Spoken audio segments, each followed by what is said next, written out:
Hi, this Prashant. Welcome to Elite Media. ఈరోజు మన ఉన్న గెస్ట్ వచ్చేసి doctor Kishore Karmuri garu, senior orthopedician and gold medalist. Sir నమస్కారం అండి, welcome to Elite Media. Sir thank you. Sir Kishore sir, చాలా రోజుల నుంచి I was been following you sir. ఎప్పుడు టైం ఇస్తారా అని. So finally today it's day. And చెప్పండి సార్, ఇప్పుడు let me start from your native sir. నేను పుట్టింది నిడదవోలు అని, వెస్ట్ గోదావరి డిస్ట్రిక్ట్, రాజమండ్రి పక్కన. సో నిడదవోలులో ఒక 3rd 4th స్టాండర్డ్ వరకు చదివాను. తర్వాత వేలువెన్ను అని నిడదవోలు నుంచి ఒక ఊరు ఉంది, శశి అని. ఇప్పుడు it's a very big school. ఇప్పుడు school started with our batch. చిన్న స్కూల్తో స్టార్ట్ అయింది. ఇంట్లో కంబైన్డ్ ఫ్యామిలీ వల్ల చదువులు తక్కువ, ఆటలు ఎక్కువ అవుతున్నాయని చెప్పి వెళ్ళి హాస్టల్లో పడేశారు. ఓకే. సో మా 5 అన్నదమ్ముల్ని, కజిన్స్ అందరినీ. So from 4th standard to 10th standard hostel, boarding school. Okay. ఆ తర్వాత ఇంటర్మీడియట్ నెల్లూరు నారాయణ. మా పక్కూరులో ఎవరో మా ఫాదర్ వాళ్ళ ఫ్రెండ్, మా ఫాదర్ SSLC చదువుకున్నారు. He aspired to be A doctor. Okay. So మా తాతగారు నువ్వు డాక్టర్ లేదు, వ్యాపారం చేసుకోవాలని చెప్పి రూమ్లో పెట్టి 3 రోజుల తర్వాత తీసారంట, ఒప్పుకునే వరకు. ఓకే. సో మా ఫాదర్ చిన్నప్పటి నుంచి నాకు అనిపించింది ఏంటంటే, మా పెద్దయ్యగా డాక్టర్, మా ఆవిడగా సర్జన్. నేను సర్జన్, మా ఆవిడ కూడా డాక్టర్, అంతే. మా ఎదురింట్లో కూడా ఉండేవారు. ఓకే. సో ఆ ఉద్దేశంతో ముందు నుంచి డాక్టర్ అనుకోవడమే. తర్వాత మా పక్క ఊర్లో సమిశ్రగూడెం అని, అక్కడ మా ఫాదర్ వాళ్ళ ఫ్రెండ్ సన్నకి నెల్లూరు నారాయణ చెప్తే సీట్ వచ్చింది, MBBS సీట్. ఓకే. అందులో వెళ్ళి అక్కడ పడేశారు. అది మంచి కాలేజీలే, సంబంధం లేదు, మక్కలు పడేశారు. ఓకే. సో ఆ తర్వాత మళ్ళీ లాంగ్ టర్మ్ చైతన్య, ఎవరైనా చైతన్య బ్రాండే రోజు. ఆ తర్వాత వైజాగ్లో MBBS 2001. ఆ తర్వాత డిప్లొమా వర్తో విజయనగరం వైజాగ్ కలిపి చేసాం. ఆ తర్వాత DNB హిందూజా ముంబైలో. మళ్ళీ ఒక 6 months BOS ఫెలోషిప్ అని, ప్రెస్టీజియస్ ఫెలోషిప్ ముంబైలో, అది 6 months చేసాం. ఒక 3 months కింగ్స్ కాలేజ్ అని లండన్లో, అక్కడికి వెళ్ళి వచ్చాం. ఓకే. ఓకే. ఓకే. ఆ తర్వాత మళ్ళీ ఉదయ్ క్లినిక్ అని, ఇప్పుడు ఉదయ్ క్లినిక్ అని ఒక స్పైన్స్ డాక్టర్ రాఘవదత్ అని అక్కడ పనిచేశాను. ఉస్మానియాలో ఒక సంవత్సరం, సింగరేణిలో ఒక సంవత్సరం, సింగరేణి క్వాలిటీస్లో. ఓకే. అంటే మనకి ప్రాక్టీస్లో దిగ ముందు రియాలిటీ ఏంటో మనకు అర్థం అవ్వాలని చెప్పి, సింగరేణిలో చాలా డ్రాస్టిక్ ట్రామా వస్తూ ఉంటుంది. అది మైన్స్ కదా, వాళ్ళకి పెద్ద పెద్ద క్రష్ ఇంజురీస్ ఇవన్నీ వస్తూ ఉంటాయి. ఓకే.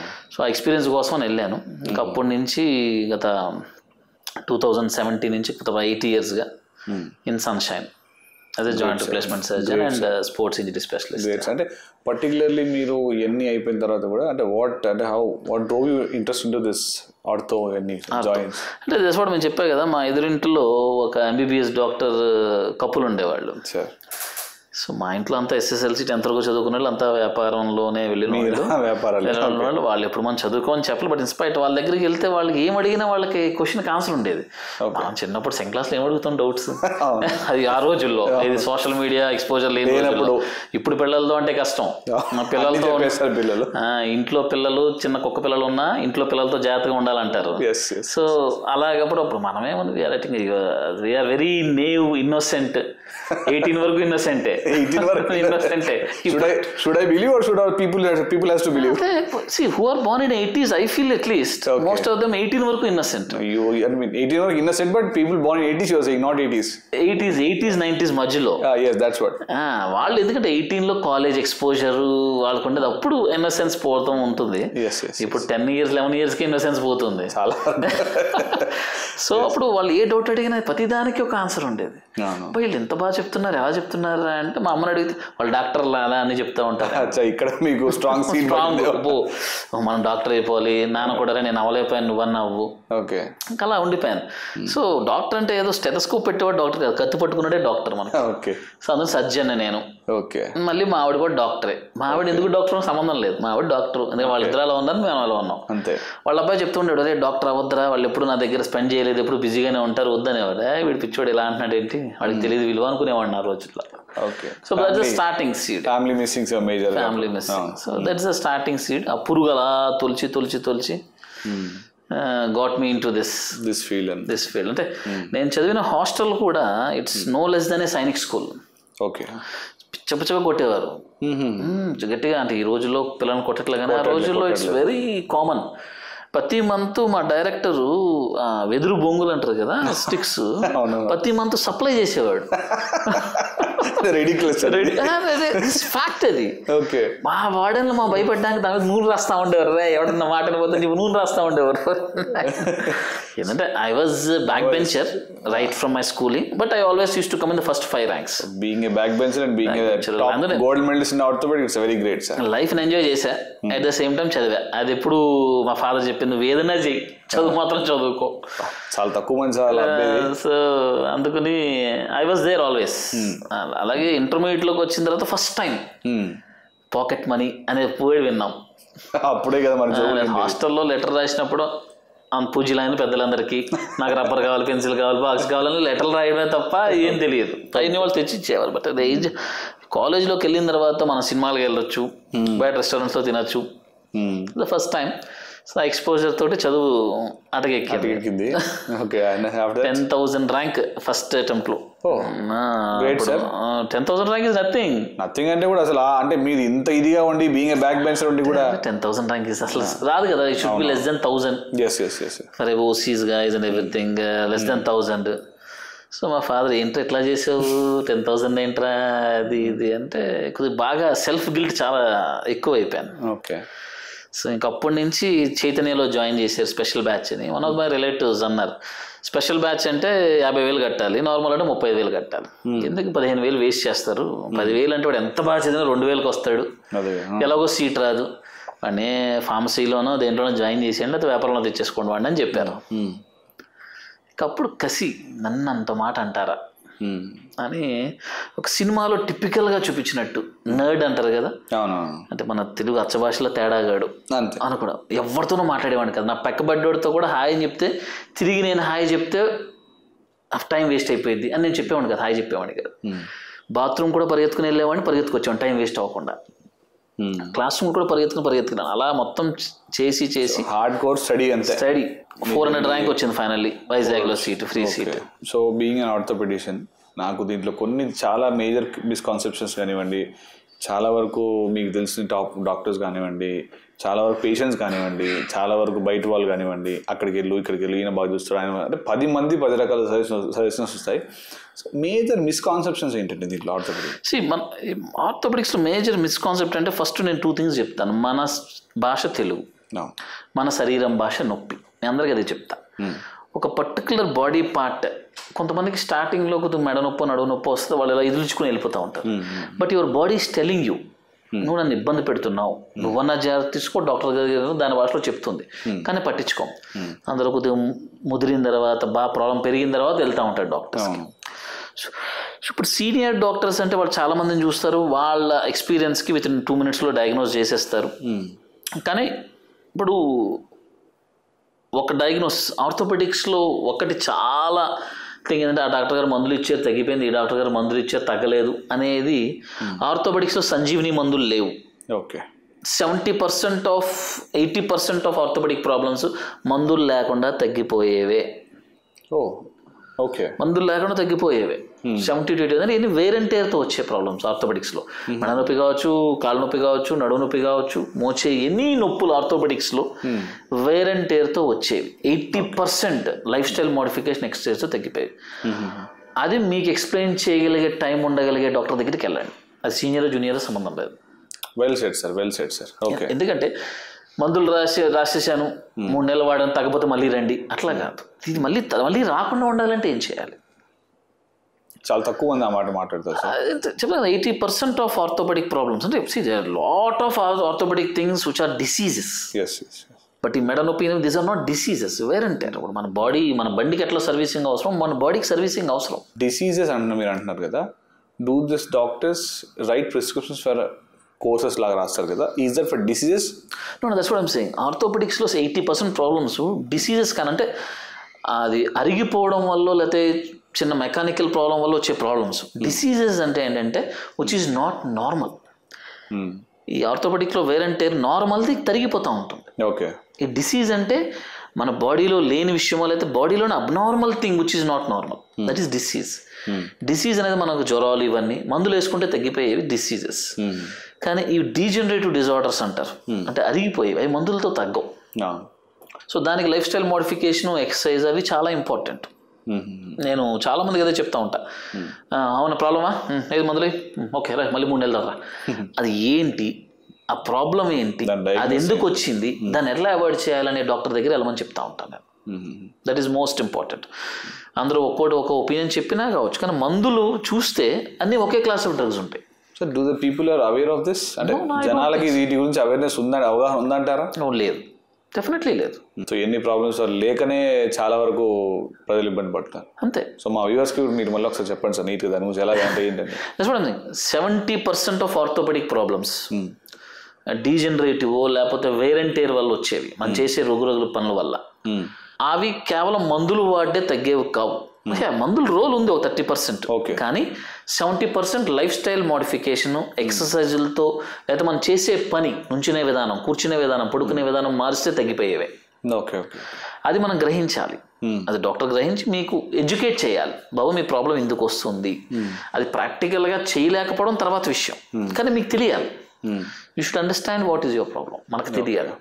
అది తెలియజేయడం చాలా ఇంపార్టెంట్, తెలుసుకోవడం కూడా చాలా ఇంపార్టెంట్. సో పీపుల్ మీరందరూ బాగా వినండి సార్ చెప్పేది definitely on this thing.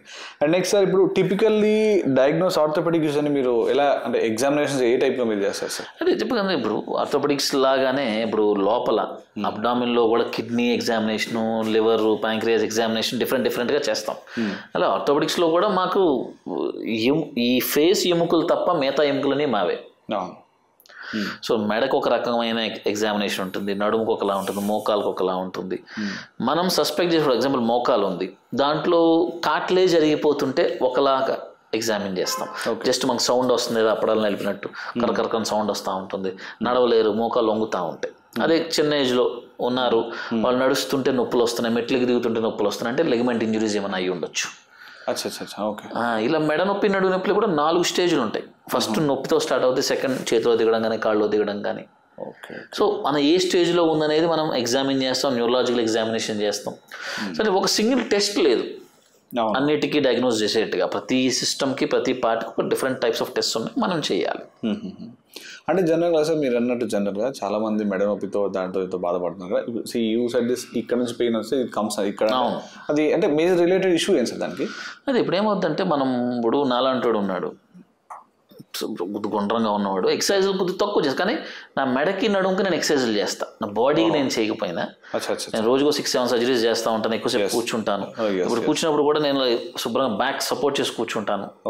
So I make sure my back and neck are supported all the time. నేను ఫోన్ చూసినప్పుడు కూడా ఇట్లా చూస్తూ ఉంటాను.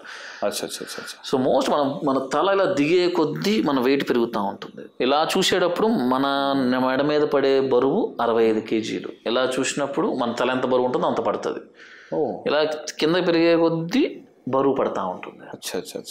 సో ఇవన్నీ ఏంటంటే ఎక్సర్సైజ్ లేకపోవడం వల్ల ఈ డిస్క్లు అంటారు, వాటిలో హైడ్రేషన్ తగ్గిపోయి రబ్బర్ బయటికి రావడం అంటారు.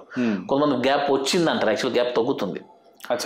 సో గ్యాప్ తగ్గడం వల్ల ఆ నొప్పులు రావడం, దానివల్ల నరం నొక్కడం వల్ల వచ్చిన రియాక్షన్సే నడుము నొప్పి కానీ కాళ్ళ నొప్పి యొక్క కాన్సిక్వెన్సెస్. ఇప్పుడు ఆర్థోపెడిక్లో సరే, మన చాలా పెద్దవాళ్ళు కానీ వాళ్ళు కానీ సెల్ఫ్ డయాగ్నోసిస్లో మనం ఎటువంటి ఛాలెంజెస్ ఫేస్ చేస్తాం సార్? సో ఇప్పుడు గూగుల్ వచ్చింది, లేకపోతే ఇంకా చాట్ జీపీటీ, వాట్ ఎవర్, చాలా వచ్చినాయి ఇప్పుడు కొత్త థింగ్స్. ఈ గూగుల్, చాట్ జీపీటీ ఒక ప్రాపర్ గైడెన్స్ లేకుండా వాటి చదివితే మనం డెఫినెట్గా భయపడతాం. ఇప్పుడు నా క్లినిక్లో, బయట విద్యానగర్ క్లినిక్లో కానీ ఇక్కడ కానీ డైరెక్ట్ చేసి మీరు గూగుల్ నాలెడ్జ్ని రూమ్ బయటే వదిలేసి రండి అని పెడతాను నేను. ఎందుకంటే గూగుల్ అనేది చెప్తుంది. ఇప్పుడు నేను MBBS 5.5 ఏళ్ళు ప్లస్ PG 3 ఏళ్ళు ప్లస్ ట్రైనింగ్ ఇంకో 3 ఏళ్ళు, అంటే 12 ఏళ్ల ఎక్స్పీరియన్స్ మీరు అరగంటలో చదివేసి మీరు అర్థం చేసుకునే ప్రయత్నం చేస్తున్నారు. సో ఆ పర్టికులర్ ఫ్యాక్టర్ మనం ఆ సెంటెన్స్ అర్థం చేసుకునేటప్పుడు 12 ఏళ్ళ యొక్క అనుభవాన్ని వాడి మేము అర్థం చేసుకుంటాం. దీనికి అవసరం లేదు, దీనికి భయపడక్కర్లేదు. ఇప్పుడు మనకి నిజంగా మన చీకట్లో నిజంగా దయ్యం ఉందని భయపడితే మనకు వచ్చేది వేరు, ఏం లేదన్నప్పుడు వచ్చే ధైర్యం వేరు. సో గూగుల్ ఆ చీకట్లో ఉన్న భూతం లాంటిది, అర్థం చేసుకోకపోతే మనల్ని ఎక్కువ భయపెడుతుంది. సో వాడు ఏమంటాడు, మెడ నొప్పి లెఫ్ట్ హ్యాండ్లో వస్తుంది, ఇది హార్ట్ అటాక్ కావచ్చు అంటాడు.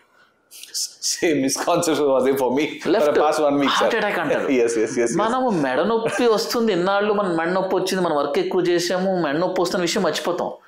నాకు హార్ట్ అటాక్ వచ్చేసింది, నాకు హార్ట్ అటాక్ వచ్చింది. ఆ భయంతో హార్ట్ అటాక్ వచ్చేవాళ్ళు చాలా మంది ఉంటారు. సరే హార్ట్ అటాక్ అని స్పెసిఫిక్గా ఎప్పుడన్నా హార్ట్ అటాక్ అనేది ఒక ఎస్డిటీ లాగా పట్టేసినట్టు ఉంటుంది, ఈ లిటిల్ ఫింగర్కి వస్తుంది. కొంతమందికి మనకు అనిపించినప్పుడు లిటిల్ ఫింగర్ వచ్చినట్టు కూడా అనిపిస్తుంది, అది మన సబ్ కాన్షియస్లో ఏమన్నా ఉంటుంది. అంటే నేను అన్ని కేసులు అలా ఉండవు, 20% కేసు హార్ట్ ప్రాబ్లం అయి ఉండొచ్చు మన జాబ్ బట్టి ఇది బట్టి.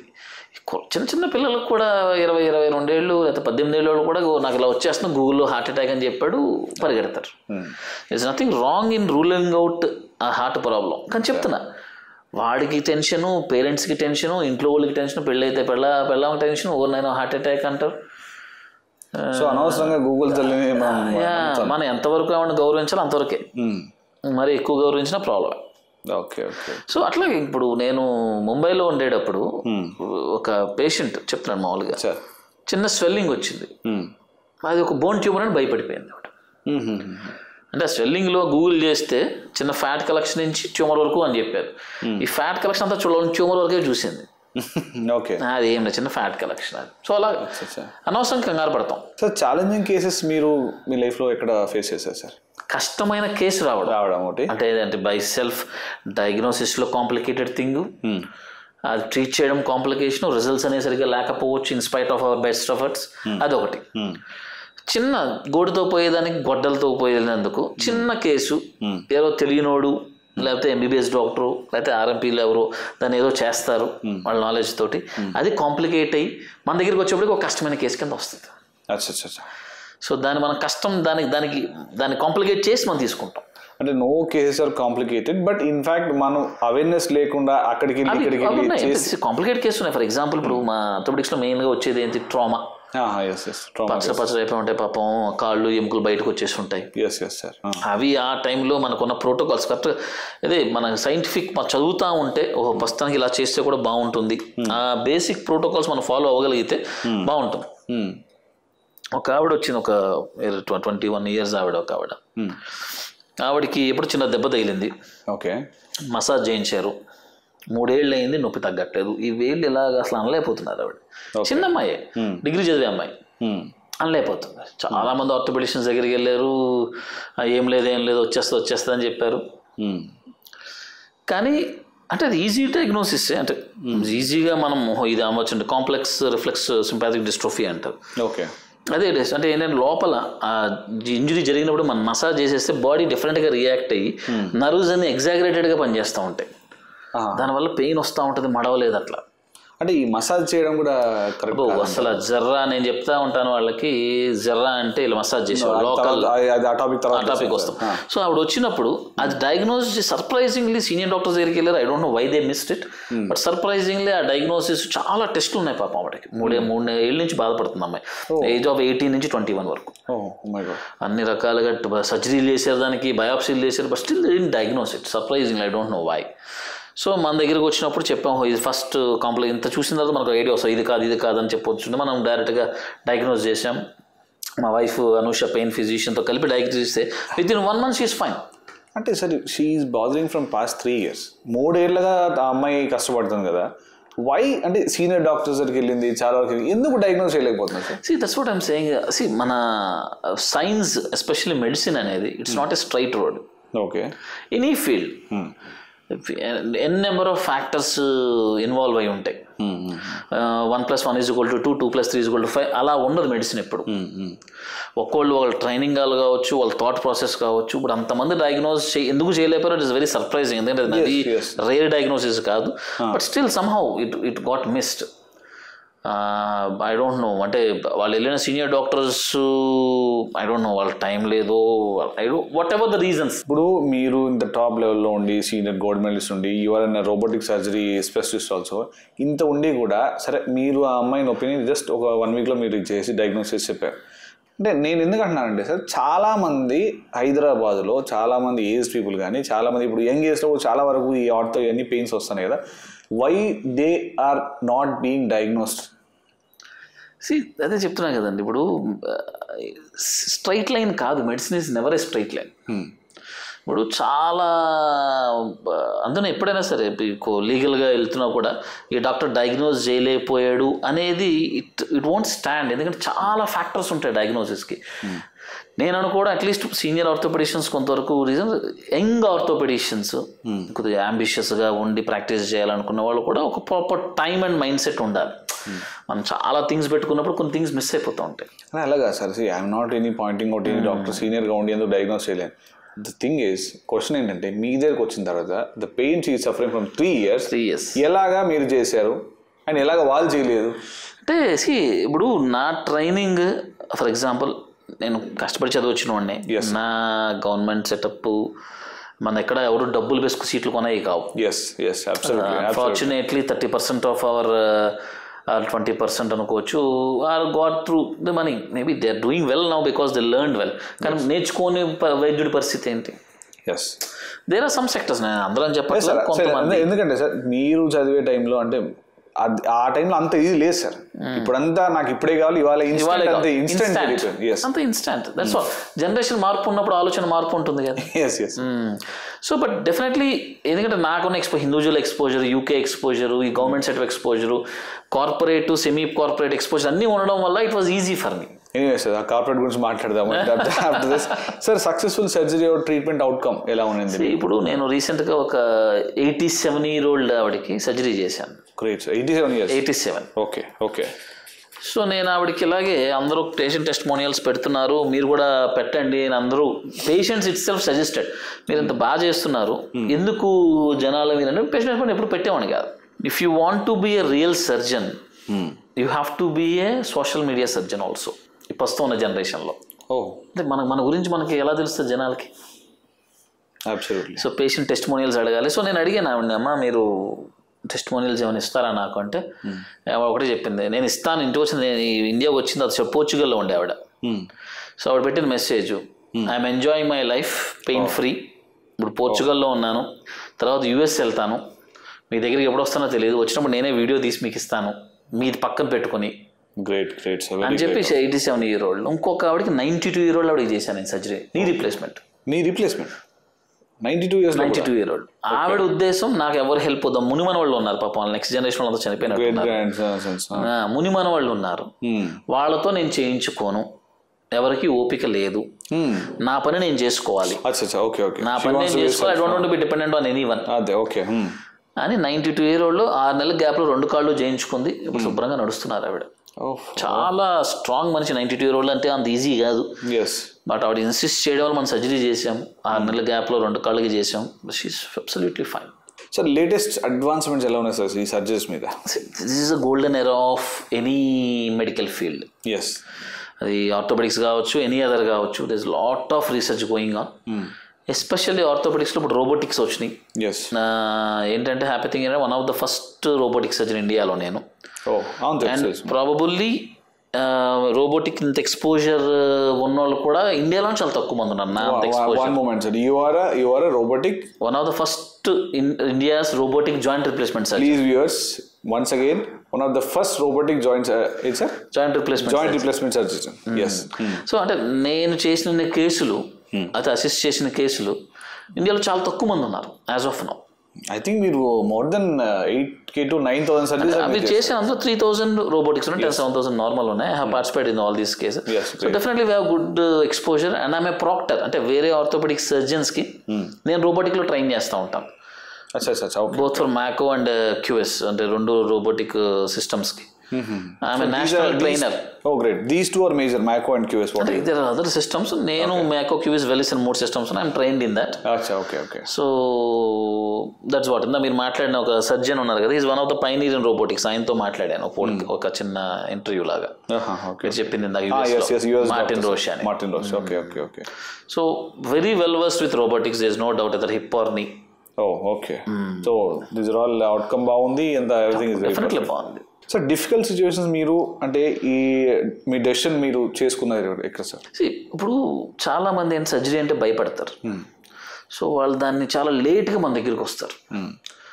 మోకాలు కానీ తొంటి కానీ భయపడి కానీ వల్ల కాక మన దగ్గరికి వస్తూ ఉంటారు.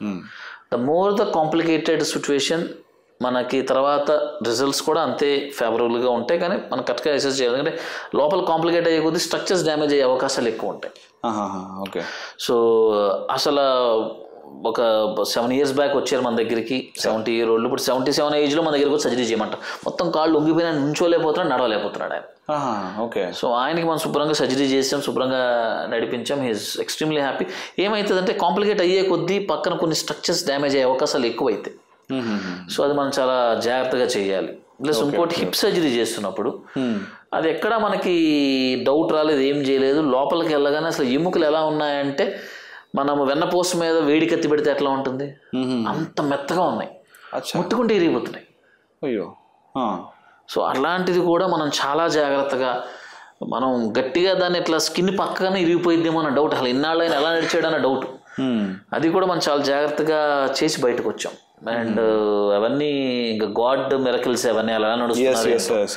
సో అవన్నీ లోపలికి వెళ్తే మనకి ఫుల్ టెన్షన్ వచ్చేస్తుంది. ఎక్స్పెక్ట్ ఎక్స్రేలో కనపడదు. అది ఇలా చేత్తో ఇలా ఎముకలు చేయొచ్చు మనం.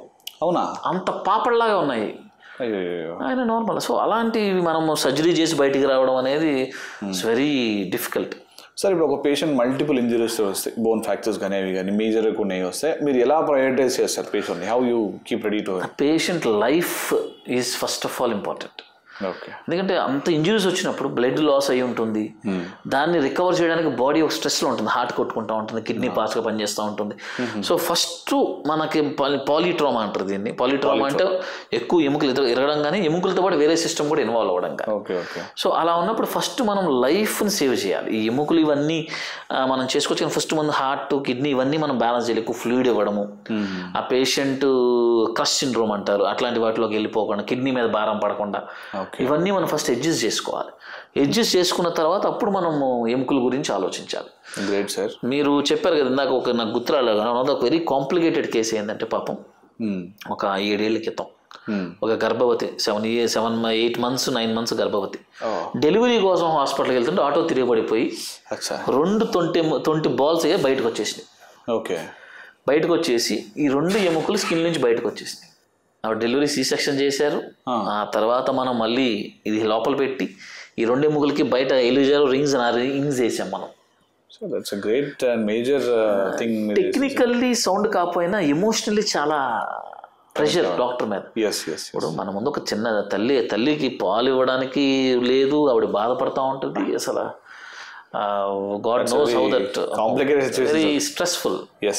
But somehow now ఇప్పుడు I think 6 years 7 years Babu, she's walking nicely now.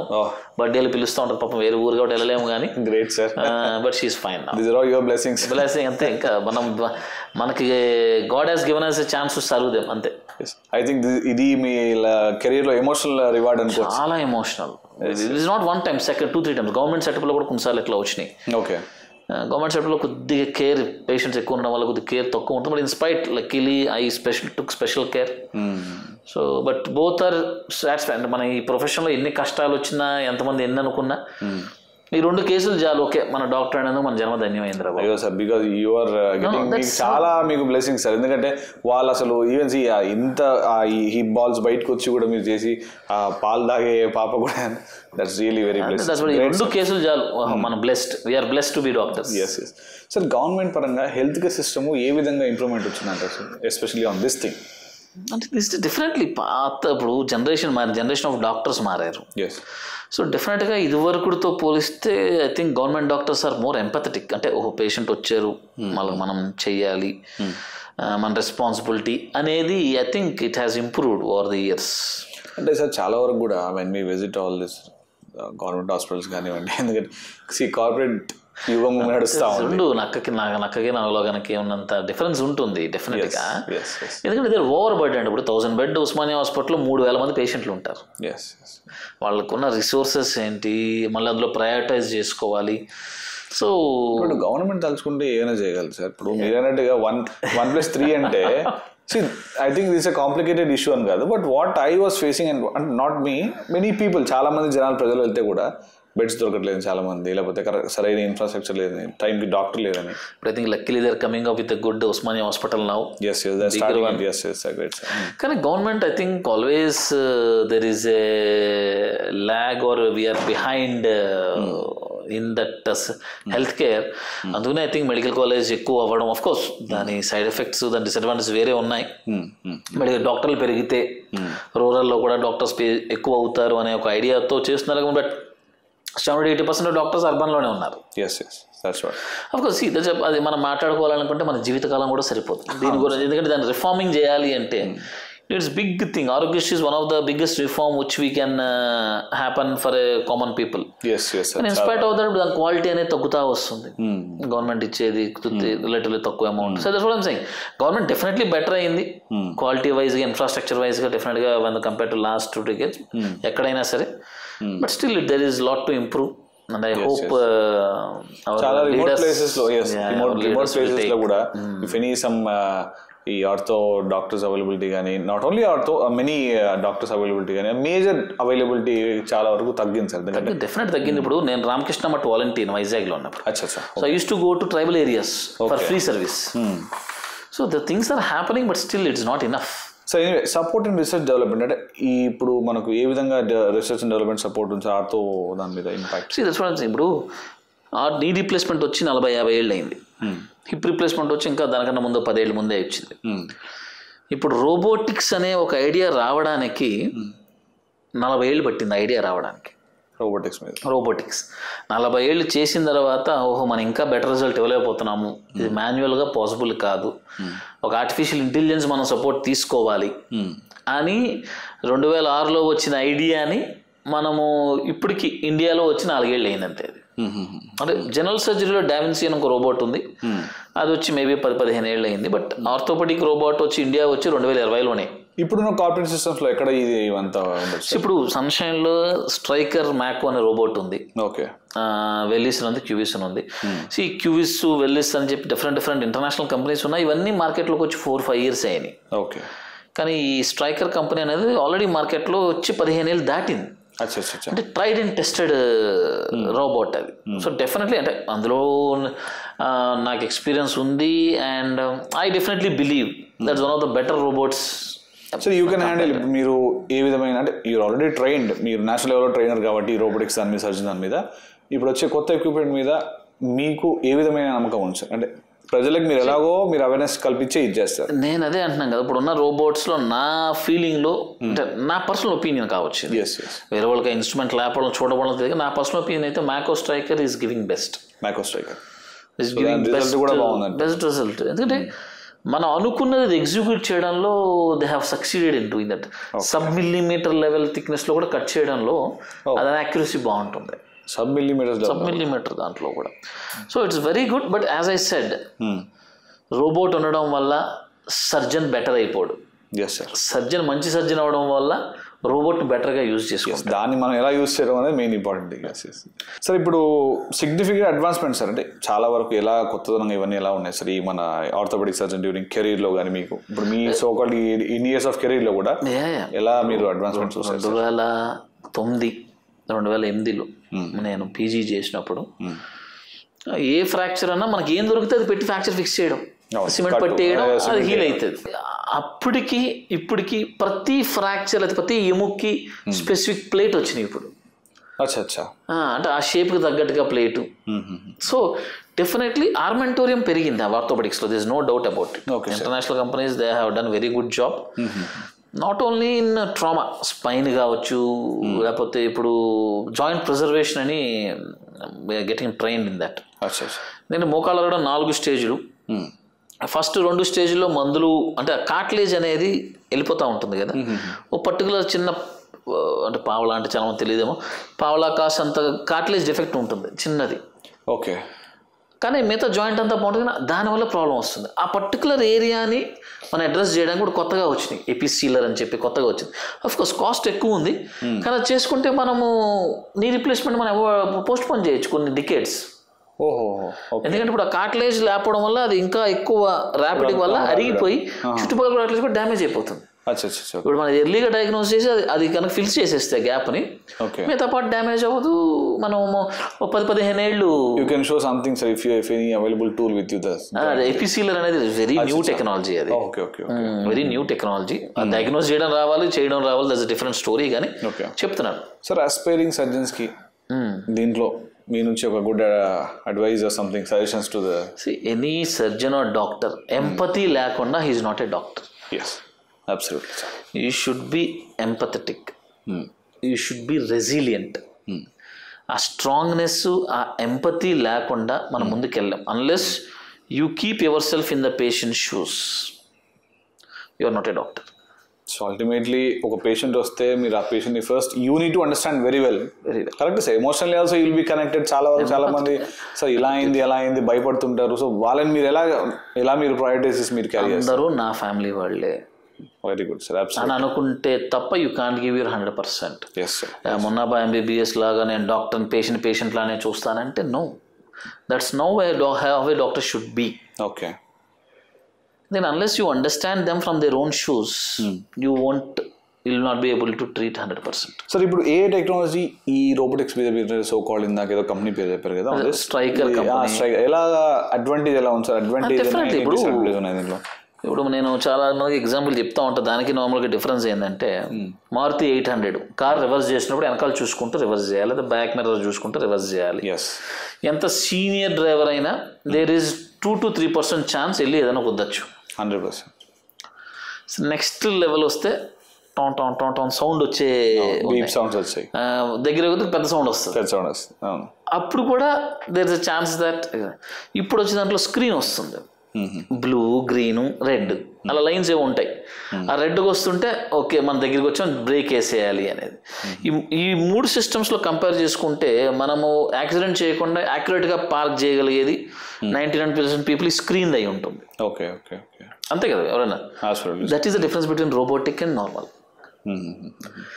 Accuracy. Okay. ఎందుకంటే అక్కడ రోబోట్ కూడా లైన్స్ చూపిస్తాయి, ఎక్స్ప్రెస్ హ్యాప్టిక్ బౌండరీ అంట, అది దాటి బ్లేడ్ బయటికి వెళ్ళదు. సబ్ మిల్లీమీటర్స్ లెవెల్లో కూడా ఇట్ విల్. నేను సిటీ స్కాన్ ఇస్తాను, దాటి బయటికి వెళ్తుంటే ఆగిపోతుంది, అది రన్ చేయడం ఆగిపోతుంటుంది. మీ బ్యాక్గ్రౌండ్లో ఒక వీడియో ప్లే చేస్తే మీకు అర్థం అవుతుంది అలా స్ట్రైకర్ రోబోటిక్ అంటే ఏంటని. సో ఆ రోబోటిక్లో అడ్వాంటేజ్ ఉంది, కానీ రోబోటిక్లో ఓన్లీ ఒక 5 to 10% advantage one compare to conventional. కానీ ఆ 5% to 10% అడ్వాంటేజ్ డెవలప్ చేయడానికి ఒక 40 years పట్టింది. సో మనం ఇప్పుడు రెగ్యులర్ నోకియా ఫోన్కి మన స్మార్ట్ ఫోన్ టచ్ ఫోన్కి డిఫరెన్స్ ఏంటి? Even if I'm not a social media user, ఎప్పుడైనా మనం టచ్ ఫోన్కే ప్రిఫర్ చేస్తాం in case. So technical advantage ఉన్నప్పుడు if finance is not a constant always prefer robotic. Sir మేజర్గా మా ఇలైట్ మీడియా వ్యూవర్స్కి ఏంటంటే, చాలామంది చూసిన ప్రతి ఒక్కరికి ఏంటంటే పాడ్కాస్ట్ నుంచి ఆర్థోపెడిక్ దాంట్లో మేజర్గా ఈ పేషెంట్స్ని ఎంతవరకు they has to be care మన డాక్టర్ నుంచి వచ్చిన తర్వాత వెళ్ళిన తర్వాత సర్జరీ అయిన తర్వాత కానివ్వండి, లేకపోతే ఫుడ్ హ్యాబిట్స్ కానివ్వండి, how they has to be they self very good in that. So ఇప్పుడు ఇది చెప్పాలి అంటే బిఫోర్ సర్జికల్ స్టేజ్కి వచ్చేంతవరకు, సర్జరీ స్టేజ్, సర్జరీ తర్వాత, బిఫోర్ సర్జరీ స్టేజ్ ఇంక్లూడింగ్ నేను కూడా బరువు తగ్గ. ఓకే. బరువు సర్వవ్యాధులకి బరువే కారణం. Okay. There is no doubt about it. బరువు ఉంటే షుగర్ రావచ్చు, బీపీ రావచ్చు, హార్ట్ రావచ్చు, స్ట్రోక్ రావచ్చు, మోకాళ్ళు అరిగిపోవచ్చు, లెగమెంట్ ఇంజరీలు అవ్వచ్చు, అన్నీ అవ్వచ్చు. So before surgery lifestyle modification, exercise, weight loss compulsory. మెడ నొప్పికి అన్ని ప్రాబ్లమ్స్కి. ఓకే. అది ఫస్ట్ థింగ్. నెక్స్ట్ ఒక ప్రాబ్లం వచ్చినప్పుడు ప్రాపర్ డాక్టర్కి వెళ్ళాలి. డయాగ్నోసిస్. సో డయాగ్నోసిస్ మనకు టైం స్పెండ్ చేసి మనకు చెప్పగలిగే డాక్టర్కి వెళ్ళండి. ఫేమస్ డాక్టర్స్ తప్పలేదు, దే ఆర్ వాళ్ళు ఊరికే ఫేమస్ అవ్వలే కదా. They have showed their let me complete they have showed their skill in their medicine, they have given results, అందుకే ఫేమస్ అయ్యారు. సర్జరీ అనేది team work. If I say including నేను కూడా నేనే అన్నీ చేసేస్తాను అని అంటే దట్స్ నాట్ పాసిబుల్. నేను యాక్సెప్ట్ చేయాలా, లేకపోతే ఎవరైతేనో యాక్సెప్ట్ చేయాలా, ఇది నా ఒక్కడి సక్సెస్ కాదు, ఇది నా టీమ్ సక్సెస్. క్రికెట్ 11 players ఒక్కడు బాడితే ఎక్కువ, అందరూ మిగతా కూడా, ఇది కూడా అంతే. Surgery is a team sport. Okay. నేను ఒక్కడిని అన్నీ చేసేస్తాను, అన్నీ చేసేసానని చెప్పడం కూడా తప్పే, నా వరకు చెప్పిన పర్సనల్ ఒపీనియన్. ఎందుకంటే without team no one can do so many, ఒక నెంబర్ ఆఫ్ కేసెస్ ఇంతమంది ఓపీడీ చేయడం కష్టం.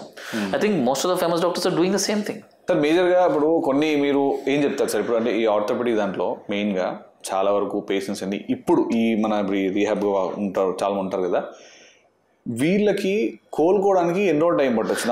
అదే అంటున్నాను, మీరు ఇందాక చెప్పారు 3 parts లో రీహాబిలిటేషన్ థర్డ్ పార్ట్. సర్జరీ అయిపోయిన తర్వాత మనం పచ్చిమ అంటారు, పెద్దవాళ్ళు పచ్చిమ అని చెప్పి మనకు కొంత తినిపించారు. అది యాక్చువల్లీ వెరీ గుడ్ కాన్సెప్ట్. ఎందుకంటే మనం కొన్ని అరగవు, కొన్ని చేయదు, కానీ కొన్ని ఎక్స్ట్రీమ్ వెళ్ళిపోతూ ఉంటాయి, మంచివి కాదు. సర్జరీ ఎంత ఇంపార్టెంటో రికవరీ కూడా అంతే ఇంపార్టెంట్. దాన్ని రిహాబిలిటేషన్ అంటారు, ట్రాన్సిషనల్ కేర్ అంటారు. సో అందులో నేను అనంత అని చెప్పి స్టార్ట్ చేశాను, విచ్ ఈస్ చాలా డాక్టర్లకు కూడా తెలియదు అది ఇంపార్టెంట్ అని. ఎందుకంటే మా కరికులంలో రీహాబిలిటేషన్ అనేది లేదు. ఓకే, మెడికల్ కరికులంలో రీహాబిలిటేషన్ ట్రాన్సిషనల్ కేర్ అని చెప్పేది మాకు లేదు. ఈ రీహాబిలిటేషన్లో food, exercise, proper timely position, medicines, ఇవన్నీ కూడా సర్జన్ ఎంత ఎక్స్పీరియన్స్ చేసినా day to day, hour to hour, minute to minute monitor చేయాలంటే they have to be in a transitional care centre, rehabilitation centre. Western కంట్రీస్లో ఇట్ ఇస్ వెరీ ఫేమస్. ఎందుకంటే వాళ్ళ social fibre అంతా nuclear families. Still fortunately maybe ఇంకొక 20-10 ఏళ్లలో తెలియదు, ఇంకా మన సోషల్ ఫైబర్ కొద్దిగా ఇంటాక్ట్ ఉంది. అట్లీస్ట్ మన చుట్టాల వరకు బాగాలేదు, వెళ్ళి చూద్దాం.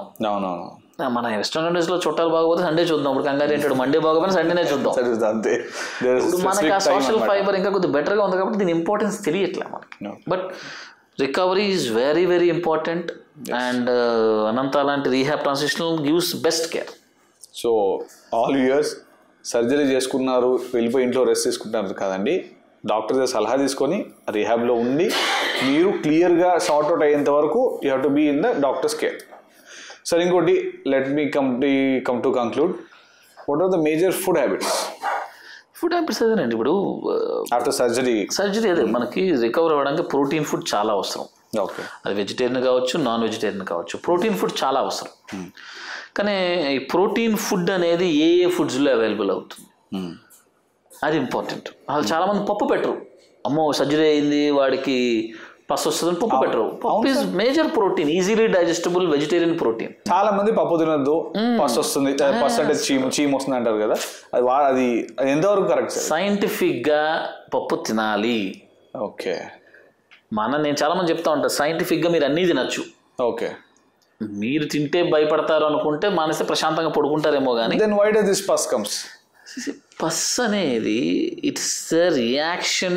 ఇన్ఫెక్షన్ వస్తే పస్ వస్తుంది, ఇన్ఫెక్షన్ లేకపోతే పస్ ఎక్కడి నుంచి వస్తుంది? ఓకే, పస్ ఈజ్ మన ఏం లేదు, మన WBC సెల్స్ కొన్ని డెడ్ మెటీరియల్ అంతే. అది ఇన్ఫెక్షన్ వస్తే పస్ వస్తుంది, లేకపోతే పస్ రాదు. కానీ ఇప్పుడు మనకేంటంటే మనం డైజెస్ట్ చేసుకోవడానికి యానిమల్ ప్రోటీన్ తీసుకుంటే అన్నిసార్లు డైజెస్ట్ ఈజీగా అవ్వదు. కానీ పప్పు లాంటిది వెజిటేరియన్ ప్రోటీన్ తీసుకుంటే ఈజీగా డైజెస్ట్ అవుతుంది, ప్రోటీన్ వస్తుంది. Protein is important for healing. ఆ కొల్లాజన్ ఇవన్నీ ఫామ్ అవ్వాలంటే protein is very important. And not only protein, ఒక బ్యాలెన్స్డ్ ఫుడ్ అంటే ప్రోటీన్స్ ఎక్కువ శాతం, ఫ్యాట్ కొద్దిగా, కార్బోహైడ్రేట్ కొద్దిగా. కార్బోహైడ్రేట్ ఇస్ ఫ్యూయల్ కాబట్టి అది కొద్దిగా. సో అన్ని సమపాలంగా ఇవ్వాలని ఒక డైటీషియన్ అడ్వైస్ చాలా ఇంపార్టెంట్. సార్, ఇప్పుడు ఈ రిహాబ్లలో కూడా ఎనీ ఛాలెంజెస్ మీరు ఫేస్ చేశారు? ఇప్పుడు చాలా మంది ఇక్కడ అయ్యి వస్తుంది రెస్ట్ తీసుకుంటూ ఉంటారు, మళ్ళీ దీంట్లో మీరు ఏమన్నా క్రిటికల్గా ఏమన్నా ఛాలెంజెస్ ఫేస్ చేశారు? డెఫినెట్గా. ఇప్పుడు ఈ రీహాబ్లో న్యూరో రీహాబ్ ఎక్కువ వస్తూ ఉంటాయి మాకు. న్యూరో రీహాబ్ వాళ్ళకి ఏం పాపం బ్రెయిన్ డెత్ అయి ఉంటుంది, వాళ్ళు స్వాలోయింగ్ చేయలేరు, వాళ్ళకి మన ఫుడ్ ఫుడ్ అని ఇవ్వాలి, వాళ్ళ యూరిన్ మోషన్ వాళ్ళ కంట్రోల్లో ఉండవు. సో ఎన్ని కేర్ తీసుకుంటూ ఉండాలి. ఇంట్లో ఇట్స్ వెరీ డిఫికల్ట్. వాళ్ళకి టైం డైపర్ చేంజ్ చేసుకోవాలి, డైపర్ చేసిన అక్కడ ర్యాష్ అవ్వకుండా నీట్గా క్లీన్ చేయగలగాలి. వాళ్ళని నడవలేకపోయినా సరే ఒకసారి నుంచో పెట్టాలి ఫిజియోథెరపిస్టుల సాయంతో. ఇష్టం వచ్చిన నుంచో పెడితే ఒకసారి ఎముకలు ఇరిగిపోయే అవకాశం కూడా ఉంది. సో వాళ్ళకి ఏంటంటే మన బాడీ కొన్ని రోజులు కదలకుండా పడుకుంటే స్పాస్టిసిటీలోకి వెళ్ళిపోతుంది, కండరాలే టైట్ అయిపోయి ఇలా వచ్చేస్తూ ఉంటాయి. స్పాస్టిసిటీ అంటారు దాన్ని. అది ఎస్పెషల్లీ స్ట్రోక్ పేషెంట్స్ చాలా ఎక్కువ వస్తుంటాయి, అది అవాయిడ్ చేయాలి. సో అదొక పెద్ద సబ్జెక్ట్ రీహాబిలిటేషన్ కేర్ అనేది. ఎందుకంటే టాప్ టు బాటమ్ మనం కేర్ తీసుకోవాలి. చాలా వండర్ సార్ ఇది. చాలా వరకు సర్జరీ అయింది, ఇంటికి వెళ్ళి రెస్ట్ తీసుకోండి అంటే, but starting this rehab and making the patients to get and better ways, it's very golden period. First 15 days 1 month golden period. చాలా మంది ఏంటంటే 2-3 నెలలు ఇంట్లో వచ్చి మన వల్ల కావట్లేదు తీసుకొస్తారు, కానీ అప్పుడు కంట్రాక్చువల్ అన్నీ వచ్చేసి ఉంటాయి. వచ్చేసిన తర్వాత రిలీవ్ చేయడం చాలా కష్టం. మళ్ళీ అదొక మేజర్ ఇష్యూ. బొటాక్స్ ఇంజెక్షన్ ఇచ్చుకోవాలి, స్ట్రైట్ చేసుకోవాలి, మజిల్ పవర్ పెంచుకోవాలి. మనకి ఈవెన్ స్ట్రోక్ అని కాదు కానీ మామూలుగా మన మజిల్ పవర్ని 5/5 కింద మనం అంటే ఒక గ్రేడింగ్ ఇస్తాం. 5/5 అంటే అగైన్స్ స్ట్రాంగ్ ఫోర్స్ మనం లాగలుగుతున్నాం ఈ గ్రూప్ ఆఫ్ మజిల్స్. గ్రావిటీకి అగైన్స్ నడిస్తే 3 అంటారు. మనం ఒక 72 గంటలు కదలకుండా పడుకుంటే మన మజిల్ పవర్ 5 నుంచి 4 పడిపోతుంది. ఓకే. కానీ అదే పవర్ 4 నుంచి 5కి రావడానికి మనకు 3 నెలలు పడుతుంది. So muscle has to be active. So అందుకనే అంటున్నాను, మనము ఆ రెస్టింగ్ వాళ్ళకి ఆపరేషన్ అయితే పడుకుందాం శుభ్రంగా అనుకుండా కుదరదు. మజిల్స్ కూడా మనం ఎంతవరకు చేయగలమో ఆ సర్జన్ ప్రైమరీ ఫిజిషియన్ బట్టి మనం చేసుకోవాలి. సో పెయిన్ మేనేజ్మెంట్ మేడం గారిది, మీ వైఫ్ గారిది, ఇందులో ఎంతవరకు మేజర్ రోల్ ప్లే? నేను చెప్పాను కదా, ఒక ఆర్థోపెడిషన్, ఒక పెయిన్ మేనేజ్మెంట్ స్పెషలిస్ట్ ఉంటే that is heaven to patients. ఒక అండర్స్టాండింగ్ వెళ్ళాలి. యాక్చువల్లీ బయట కొన్ని సర్కమ్స్టాన్సెస్ వల్ల pain physicians, orthopedicians they have some conflicting ideas and thought process, కానీ but if they go hand in hand the most beneficiary is the patient. Great sir. ఎందుకంటే ఏ లెవెల్లో orthopaedician మందులు ఇచ్చిన ఎక్సర్సైజ్లో ఏ లెవెల్లో తగ్గట్లేదు, ఏ లెవెల్లో పెయిన్ ఫిజిషియన్ వచ్చి చెయ్యాలి అనేది ఒక అండర్స్టాండింగ్లో ముందుకెళ్ళాలి. కొన్ని ఆపరేషన్స్ కంపల్సరీ, దానికి పెయిన్ మేనేజ్మెంట్ పనిచేయదు. అలాంటప్పుడు కూడా పెయిన్ మేనేజ్మెంట్ నేనే చేస్తానని ముందుకు రాకూడదు. వాళ్ళ లిమిటేషన్స్ వాళ్ళు అర్థం చేసుకోవాలి. అలాగే సర్జికల్ ఇండికేషన్ లేకుండా నేను నొప్పి తగ్గట్లాగా సర్జరీ చేయడం కూడా కరెక్ట్ కాదు. అప్పుడు పెయిన్ మేనేజ్మెంట్ వాళ్ళు ఇన్వాల్వ్ అవ్వాలి. సో ఆ ethical and scientific understanding between pain physician orthopaedician is haven to patients. నేను మొన్నటి వరకు నోట్స్ ఎవరైతే జర్రాకి వెళ్ళి మళ్ళీ కాంప్లికేషన్స్ ఎరుగు వచ్చేవాళ్ళు నేను రాసుకుంటూ ఉండేవాడిని పేషెంట్. ఓ 2000 వచ్చిన తర్వాత రావడం మానేశాను. 2000 మంది పేషెంట్లు రాసిన తర్వాత ఇంకా మానేసా. అక్కడికి వెళ్ళి మీ దగ్గరకు వచ్చిన వాళ్ళు అలా పేర్లు రాసుకుంటూ ఉండేవాడిని, ఇంకా మానేసా. ఎందుకంటే పెరుగుతూనే ఉంది లిస్టు. సో నేనేమంటానంటే ఈవెన్ ఎడ్యుకేటెడ్ పీపుల్ కూడా జస్ట్ చిన్న యాంకిల్ స్ప్రెయిన్ అయింది, ఏదో పైనుంచి పడ్డానో ఏదో కలక్కమని సౌండ్ వచ్చింది అంటే ఫ్రెండ్స్ కానీ ఇది కానీ రే పదరా కట్టేశ్వర దగ్గరికి వెళ్ళిపోదాం, ఆ కేపాల దగ్గరికి వెళ్ళిపోదాం అని వెళ్ళిపోతారు. వాళ్ళు చేసేది ఏంటి, మనం చెయ్యి ఇచ్చినా కాలు ఇచ్చినా చెట్టు కొమ్మ ఇచ్చిన వాళ్ళకి సంబంధం లేదు. నూనె రాయడం నూనె పోయడం రాయడం. ఎందుకు అవుతుందంటే మనం అలా పడినప్పుడు వాపు వస్తుంది, ఆ బ్లడ్ బయటకు వచ్చో లేకపోతే బాడీ హీల్ చేసే ప్రయత్నంలో వాపు వస్తుంది. వీళ్ళు ఫోర్స్ఫుల్గా వాపునంతా తోసేసి కట్టేస్తారు గట్టిగా. సో తిరిగి బాడీ హీల్ చేసే ప్రయత్నం ఆపుతూ ఉంటారు. దానివల్ల బాడీ అంటే నన్ను ఎవడో ఆపుతున్నాడు, నేను ఇంకా అగ్రెసివ్గా రియాక్ట్ అవుతా అని చెప్పి బాడీ ఇంకా గట్టిగా ఫైట్ చేస్తుంది. వీళ్ళు ఇంకా దాన్ని అలౌ చేయరు. దానివల్ల ఒక కన్ఫ్లిక్టింగ్ జోన్ క్రియేట్ అవుతుంది. దానివల్ల పేషెంట్కి ఎక్కువ డ్యామేజ్ అవుతుంది. కొన్నిసార్లు ఆపరేషన్ చేయాల్సిన ఇది కూడా వాళ్ళు కట్లు కట్టేసి ఏం పర్లేదు అవసరం లేదంటారు. సో నేను దగ్గర పేషెంట్లు వస్తారు, వాళ్ళు రెండు ముక్కలకి తిరిగి ఉంటాయి, వాళ్ళ దగ్గరికి వెళ్ళి 3 ముక్కలు చేసుకొస్తారు. ఓకే, వీడు అరుస్తూ ఉంటాడు, డోంట్ షో తర్వాత నన్ను కొడతా ఉంటారు, ఇది చేసేస్తూ ఉంటారు. సార్ ఐ థింక్ దీంట్లో మీరు అన్నట్టుగా ఈ జరా కట్ కానీ సోకాల్ ఇవన్నీ అసలు వాళ్ళ దగ్గరికి వెళ్ళొద్దు అసలు. ఎందుకంటే వాళ్ళ నార్మల్ మన బాడీ ప్రాసెస్ని వాళ్ళు ఆపేస్తున్నారు, విచ్ ఈస్ నాట్ గుడ్.